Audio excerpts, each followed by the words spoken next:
मैं अलका ठाकुर हूं और आप सभी का अलका मेडिकल क्लासेस में स्वागत है। और आज हम बहुत ज्यादा ही एक महत्वपूर्ण चीज को समझने वाले हैं जो हमसे जुड़ा हुआ है, जो हमारे समाज से जुड़ा हुआ है और जो हमारी संस्कृति से भी जुड़ा हुआ है। वो क्या है? वो है सेक्सुअल इंटरकोर्स, जिसको हम शॉर्ट फॉर्म में बोलते हैं सेक्स। आखिर ये हमारे लिए क्यों महत्वपूर्ण है, क्यों हमें ये चीजें करनी चाहिए और क्यों जो हमारे पूर्वज थे और उनसे फिर हम हुए तो इन्हीं चीजों के माध्यम से हम हुए। क्या ये हमारे लिए अच्छा है, क्या ये हमारे लिए बुरा है? हम देखते हैं कि इसका जो नेगेटिव इम्पैक्ट है सोसाइटी पे वो भी पड़ता है और जो पॉजिटिव है वो भी पड़ता है। तो क्या ये इतना महत्वपूर्ण है कि ये होना बहुत ज्यादा जरूरी है? और अगर ये होता है तो हमें फायदा क्या है इससे, ये क्यों हमारे लिए महत्वपूर्ण है? इन सभी सवालों का जवाब आज आपको मिल जाएगा। और आपको अगर ये वीडियो अगर थोड़ा सा भी अगर आपको ये नॉलेजेबल लगता है तो आप इसे देखें, वरना आप मजाक के तौर पर ना देखें, क्योंकि ये बहुत ज्यादा ही एक सीरियस टॉपिक है जिसको आपको समझना चाहिए और जिसको आपको एज अ एजुकेशन इसको लेना चाहिए। इसको मजाक में बिल्कुल भी नहीं लेना चाहिए और इसको आपको स्टडी के रूप में लेना चाहिए, क्योंकि ये आपके शरीर की ही बातें हैं, आपके साथ होती है या फिर आपके साथ होगी। अगर आपकी उतनी एज नहीं है तो आपके साथ ये चीजें होंगी। तो एक हमारी संस्कृति है जिसमें हम सबके सामने कुछ चीजों को नहीं बोल सकते हैं, लेकिन हर चीज को समझने का, हर चीज को कहीं ना कहीं अप्लाई करने का जगह होता है और समय भी होता है। तो ठीक ये जो सारी बातें हैं ये इस टॉपिक पे अप्लाई होती है कि अगर ये टॉपिक के बारे में आप पढ़ते हैं तो उसका समय है, उसका एक सही जगह है जहां पे आप डिस्कस करें। आप कहीं पे भी इसको डिस्कस नहीं कर सकते हैं, लेकिन डिस्कस करना भी बहुत ज्यादा ही जरूरी है। तो चलिए हम स्टार्ट करते हैं कि why sex is important. Sex हमारे लिए क्यों महत्वपूर्ण है और ये किस चीज के लिए काम में आता है। तो हम सभी जानते हैं कि जब आपके मम्मी पापा थे उनसे आप हुए और फिर आपसे आपका वंश चलेगा, तो वो सेक्स के माध्यम से ही होता है। तो सेक्स को हम क्या बोलते हैं? सेक्स को हम बोलते हैं सेक्सुअल इंटरकोर्स। क्या बोलते हैं? Sexual intercourse. सेक्सुअल इंटरकोर्स बोलते हैं। अब ये किस लोगों में होता है? एक महिला और एक पुरुष में भी होता है, लेकिन बहुत सारे इसमें एक्सेप्शन भी है, मतलब अपवाद भी हैं। एक महिला और महिला में भी होता है और एक पुरुष में भी होता है। तो उन अपवादों की हम बात नहीं कर रहे हैं, हम नॉर्मली बात कर रहे हैं एक महिला और एक पुरुष के बीच सेक्सुअल इंटरकोर्स की हम बात कर रहे हैं, जिससे आगे जाकर के इन दोनों के मिलने से एक नए बच्चे का जन्म होता है, उनके वंश को वो बच्चा आगे बढ़ाता है। तो सबसे पहले हमने ये समझ लिया कि सेक्सुअल इंटरकोर्स क्यों जरूरी है। ये हमारे वंश को आगे बढ़ाने के लिए बहुत ज्यादा जरूरी है। प्रजनन की क्रिया इसमें होती है और इसी प्रजनन से आगे जाकर के उनके संतान उत्पन्न होते हैं और मनुष्यों की संख्या इसी तरह इसी प्रोसेस के थ्रू ही बढ़ती जा रही है। तो हमने ये समझ लिया कि रिप्रोडक्शन सबसे इंपॉर्टेंट चीज है। कि क्यों इंपॉर्टेंट है, क्यों हम करते हैं? ताकि रिप्रोडक्शन हो और रिप्रोडक्शन के माध्यम से ये एक प्रोसेस होता है, इसके माध्यम से आगे जाकर के उनके वंश आगे बढ़े। ये चीजें हो गई। दूसरा क्या है? फिजिकल आप स्ट्रांग रहे, इनको भी मैं समझाऊंगी इस वाले टॉपिक को। फिजिकली आपके लिए बहुत ज्यादा जरूरी है। उसके बाद इंटेलेक्चुअल आपके ब्रेन के लिए, अपने सोचने समझने की शक्ति के लिए बहुत ज्यादा इंपॉर्टेंट है। इसके अलावा क्या है? इमोशनल आपके भावनात्मक रूप से ये आपको सपोर्ट करता है, इसके लिए जरूरी है। साइकोलॉजिकल आपके सोचने समझने का जो तरीका है और आपका जो पर्सनालिटी है, आपके सोचने से ही आपकी पर्सनालिटी डेवलप होती है। आप जैसा सोचते हैं आपकी पर्सनालिटी वैसी ही होती चली जाती है। आप जैसा रिएक्ट करते हैं आपकी पर्सनालिटी में अच्छा या बुरा आपका रिएक्शन ऐड हो जाता है। और अगर कोई आपको देखेगा या फिर आपसे बात करेगा तो आपकी छवि वैसी ही होगी जैसा कि आप सोचते हैं, जैसा आप करते हैं और जैसा आपका बिहेवियर है सभी लोगों के साथ। ठीक है। इसके अलावा सोशल, समाज में एक अलग इम्पैक्ट पड़ता है। अगर आप एक महिला को शादी करके लाते हैं या फिर अगर आप एक महिला हैं तो अगर आप एक पुरुष से शादी करते हैं तो समाज में उसका एक अलग ही इम्पैक्ट होता है, एक अलग ही छवि होती है। तो ये जो इम्पोर्टेंट चीज मैं आपको बता रही हूँ कि बहुत ज्यादा इम्पोर्टेंट है और समझना तो बहुत ज्यादा ही जरूरी है। तो ये सारे पॉइंट्स हैं जिनके लिए ये बहुत ज्यादा इम्पोर्टेंट है। मतलब व्हाई सेक्स इज इम्पोर्टेंट, क्यों महत्वपूर्ण है? क्योंकि मैंने आपको बता दिया रिप्रोडक्शन के लिए, फिजिकल के लिए, आपके शरीर के लिए, इंटेलेक्चुअल आपके ब्रेन के लिए, इमोशनल आपके भावनात्मक रूप से कैसे ये सपोर्ट करता है, साइकोलॉजिकल मतलब आपके सोचने समझने की जो शक्ति है वो आपका छवि कैसा निर्धारित करता है। तो ये भी इंपॉर्टेंट है, इसमें भी ये काम करता है। अब देखिए, अब यहाँ पे मैंने आपको बोला था कि फिजिकल ये कैसे सपोर्ट करता है। जब भी कोई पुरुष या फिर कोई महिला, जो सेक्स होता है वो कहाँ पे होता है, सेक्स होती है वेजाइना में। जो मेल होते हैं उनके पेनिस और जो फीमेल होती है उनकी वेजाइना, दोनों साथ में जाकर के मिल जाती है, उसके बाद ये प्रोसेस होता है। ठीक है, तो जो रिप्रोडक्टिव सिस्टम का जो चैप्टर है मैंने बहुत अच्छे से इसको समझाया है, और इसमें जो कौन कौन सी बीमारियां हो जाती है या फिर होने की संभावना रहती है इसके बारे में भी मैंने बताया है। तो आप जाकर के उस सभी लेक्चर्स को देख सकते हैं, जिससे आपको बहुत ज्यादा नॉलेज मिलेगा, और अगर आप एक स्टूडेंट है तो आपके एग्जामिनेशन बहुत अच्छे से क्लियर हो जाएंगे, इतनी तो मैं गारंटी देती हूँ। चलिए, यहाँ पे क्या है, यहाँ है फिजिकल में क्या करती है, बीपी को नॉर्मल करती है। अगर आप रेगुलर वे में करते हैं तो आपका जो ब्लड का प्रेशर है वो बहुत सही होता है, ना ज्यादा होगा ना कम होगा, तो बीपी को मेंटेन रखने में ये बहुत मददगार साबित होती है। ठीक है, उसके बाद क्या है, बर्निंग कैलोरीज। अगर आप रेगुलरली सेक्स करते हैं तो आपकी जो कैलोरीज है, जो आप खाते हैं, जो आप फैटी चीज खाते हैं, कोई फास्ट फूड खा लेता है तो वो कैलोरी बर्न होती है। एक तरह से समझ लीजिए कि ये एक लाइट एक्सरसाइज है, हल्का फुल्का अगर आप एक्सरसाइज करते हैं तो वो इससे हो जाता है। ठीक है, स्ट्रेंथन मसल्स, आपके मसल्स को, आपकी मांसपेशियों को ये स्ट्रांग बनाता है। ये जो प्रोसेस है इसको करने से आपकी जो बॉडी की मांसपेशियां है वो स्ट्रांग बनती है, मजबूत बनती है। गुड इम्यूनिटी, अब यहाँ पे मैंने लिखा IgA, मतलब जो आपका इम्यून सिस्टम है, आपका रोग प्रतिरोधक जो क्षमता है उसको बढ़ाने में ये बहुत ज्यादा ही मदद करता है। अब ये मदद कैसे करता है, हमारे बॉडी में IgA, अगर जो लोग रेगुलरली सेक्स करते हैं तो उनके सलाइवा में, मतलब उनके लार में IgA एंटीबॉडी होती है। अब मैंने आपको बताया था कि एंटीबॉडी क्या होती है। एंटीबॉडी का मतलब है कि जो भी इन्फेक्शन अगर बाहर से आपको लगती है तो उस इन्फेक्शन से लड़ने के लिए हमारा बॉडी कुछ चीजें तैयार करता है। वो पानी से थोड़ा सा गाढ़ा होता है, लेकिन पानी के रंग का ही होता है। इसके बाद वो हल्का सा गाढ़ा होता है और वो ब्लड में मिक्स होता है, जिसको हम बोलते हैं हार्मोन। ठीक है, उसको हम क्या बोलते हैं, उसको हम बोलते हैं हार्मोन। ठीक है, तो ब्लड में हार्मोन मिक्स होता है। हम जानते हैं कि हमारा बॉडी बहुत सारे हार्मोन्स को सिक्रीट करता है, मतलब बहुत सारे हार्मोन्स हमारे बॉडी में बनते हैं।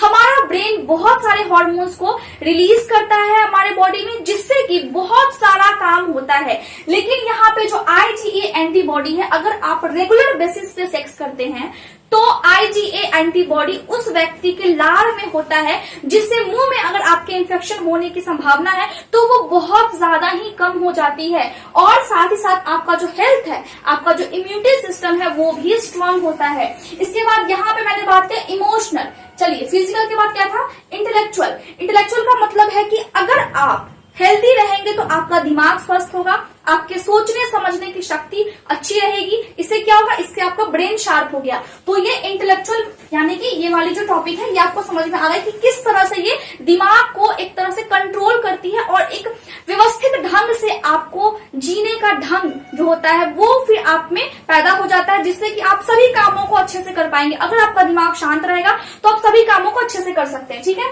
इसके बाद इमोशनल, भावनात्मक रूप से आप जुड़ सकते हैं किसी भी व्यक्ति से। अगर आप जिसके साथ सेक्स करते हैं तो इमोशनली आप उससे अटैच हो जाते हैं। इसका मतलब है कि जो इमोशंस वाला जो फीलिंग है, हम सभी जो इंसान है वो हम सभी जानते हैं कि हमारे बॉडी में बहुत सारी चीजें होती है, लेकिन हम जानते हैं कि कैसे कैसे होती है, लेकिन हम ये नहीं जानते हैं कि ये अचानक से क्यों हो रही है और ये किस तरह से हो रही है। नहीं तो जो साइंटिस्ट थे वो बिल्कुल हमारे जैसा एक इंसान बना सकते थे आर्टिफिशियली, लेकिन क्यों नहीं बना पा रहे हैं, क्योंकि हम में इमोशन है, हम में भावना है। तो वो जो भावना है वो इस सेक्स के माध्यम से ही आता है। तो इस तरह से हम देख सकते हैं कि इमोशनली बहुत ज्यादा सपोर्ट करता है ये सेक्स। ठीक है, इसके बाद जिसके साथ भी आप संबंध बनाते हैं उसके साथ आप बहुत ज्यादा भावनात्मक रूप से जुड़ जाते हैं। तो इसका मतलब ये हुआ कि जो सेक्स है वो आपके और आपके फैमिली के बीच में रिलेशनशिप बहुत स्ट्रांग करता है, बहुत अच्छा करता है, जिससे आपका जो जीवन है वो थोड़ा सा इजी हो जाता है, स्ट्रेस भरा जीवन। ठीक है,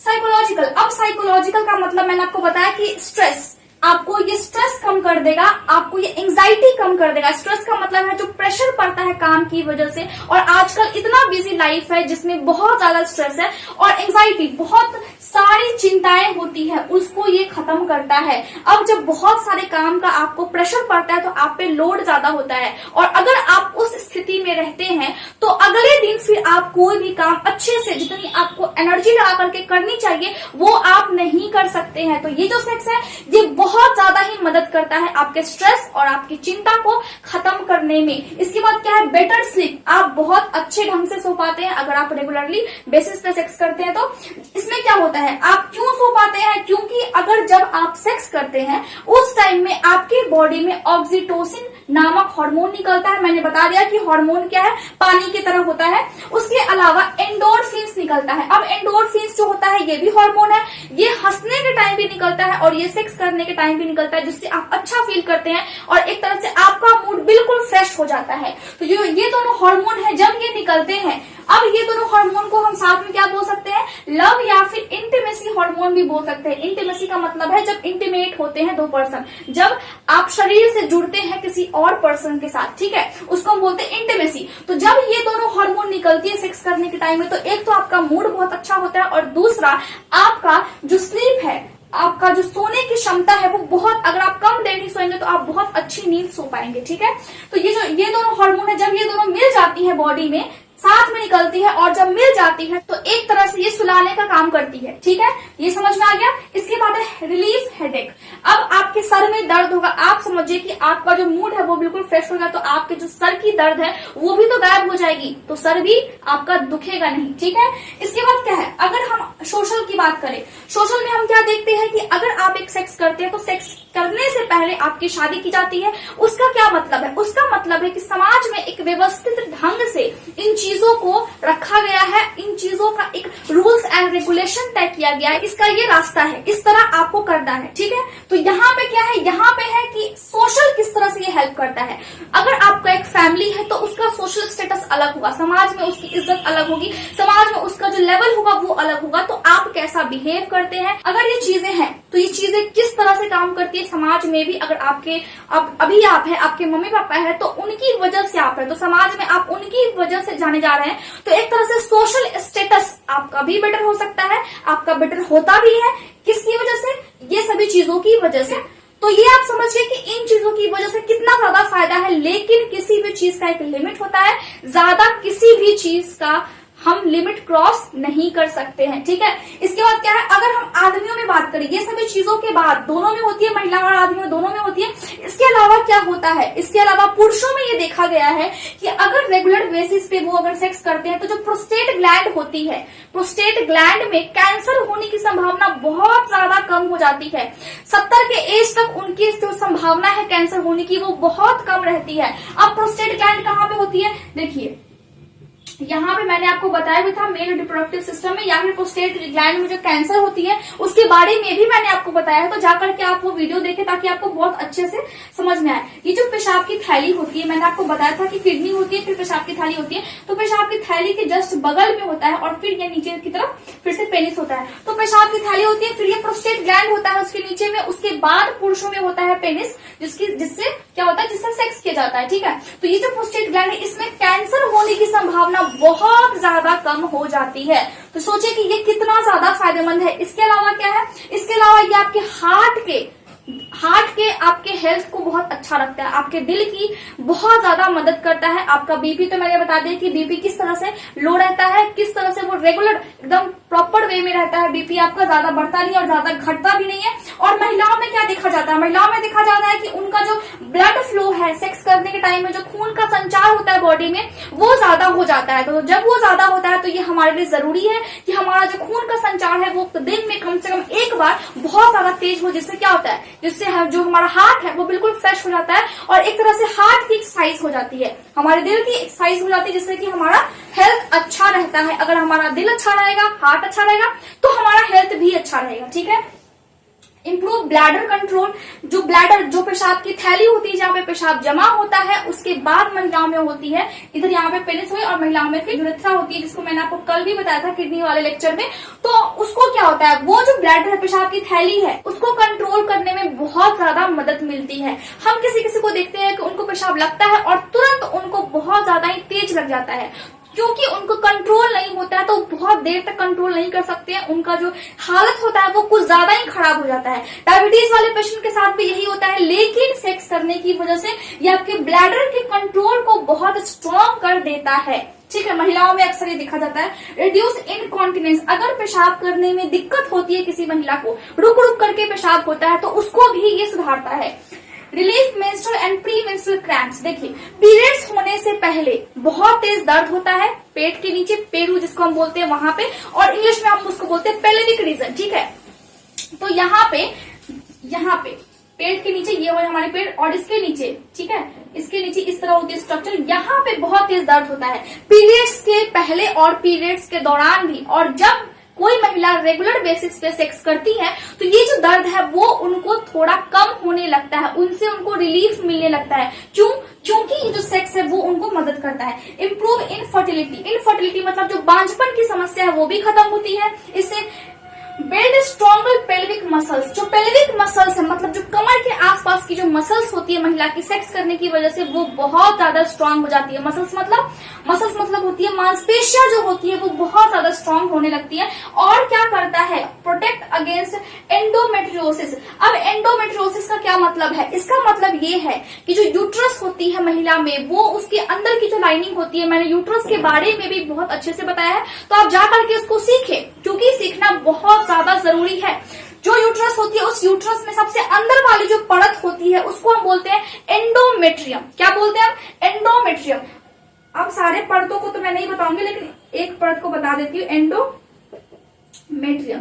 इसके मैंने डिटेल लेक्चर लिया है। एंडोमेट्रियम, तो जो एंडोमेट्रियम है वो यूट्रस के सबसे अंदर वाली परत होती है।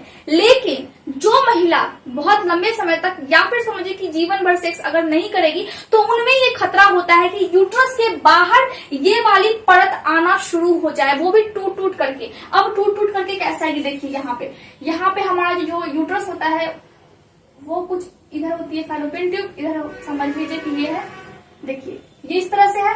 तो सबसे अंदर वाली परत, मान लीजिए कि अगर मैंने ये मार्कर को काटा, सबसे अंदर वाला जो होगा वो उसको हम बोलेंगे एंडोमेट्रियम। लेकिन अगर मैंने उसको ऐसे बंद है उसके ऊपर से, तो यूट्रस के जस्ट ऊपर से इस तरह यहाँ पे जमा हो जाएगा, यहाँ पे जमा हो जाएगा, यहाँ पे जमा हो जाएगा, यहाँ पे हो सकता है, यहाँ पे फैलोपियन ट्यूब के पास हो सकता है, ये सभी हो सकता है। तो फैलोपियन ट्यूब क्या है और ये यूट्रस क्या है, वेजाइना क्या है, सर्विक्स क्या होती है, इन सभी के बारे में मैंने ऑलरेडी बहुत अच्छे से आपको बताया है और सबके नाम भी मैंने बताए हैं, तो आप जाकर के उनसे सीखिए। ठीक है, लेकिन यहाँ पे मैं आपको बता दूं कि जो एंडोमेट्रियम होती है यूट्रस के अंदर वाली परत, वो एंडोमेट्रियोसिस में बाहर यूट्रस के आने लगती है। मतलब उसकी जो परत है उसको अंदर होना चाहिए, लेकिन वो क्या करती है, बाहर इस तरह जमा होने लगती है, उसको हम बोलते हैं एंडोमेट्रियोसिस।